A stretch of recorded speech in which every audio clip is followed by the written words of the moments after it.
lain ngoreksi karena diri lain. Tapi orang datang ke kiai ulama teh neangan pi dunia pi duit teh nunggu. Sumping ka ajengan ka kiai pangersa ajengan abdi teh loba hutang menawi aya amalan hanya beungharkeun diri tuh aya. Sumping ka ajengan ka kiai aya payu dagang. Itu jadi masalah haliah dunia. Orang tara sumping ka kiai ka ajengan dina masalah akhirat tara. Juga nyebatkeun ka kiai ka ajengan teh ajengan abdi teh kedul-kedul teuing hayang getol ibadah teh. Teu aya jalmi nu kitu.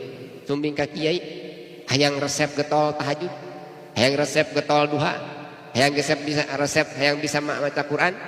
Jarang jamin nu hayang kitu. Sumbing ka ajengan abdi teh geus kolot, ya teh nin teh kolot. Jiga mas eutik deui bakal maot nin teh.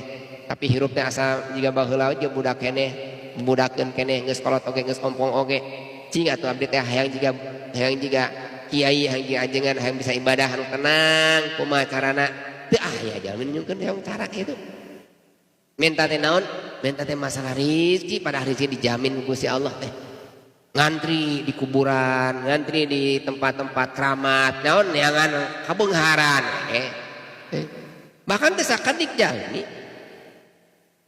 ari kanu kitu percaya ari ibadah tara salat mah tara teh jelema teh ari jarah mah rajin teh salat mah tara sama sekali tapi jarah rajin non dah yang kana kaduniaan digugu we ku Allah teh istidraj itu rajin jarah mah kada tuh dia da apal ti eyang eta teh di istidraj teu diperhatoskeun kumaha akibatna kulantaran teu ngalaksanakeun parentah Allah teu salat teh ya tak urang teh kudah mulai apal kana aib diri teh kedah nyumpingan ulama-ulama anu apa kana diri urang bi uyub bin nafsi anu salanjutna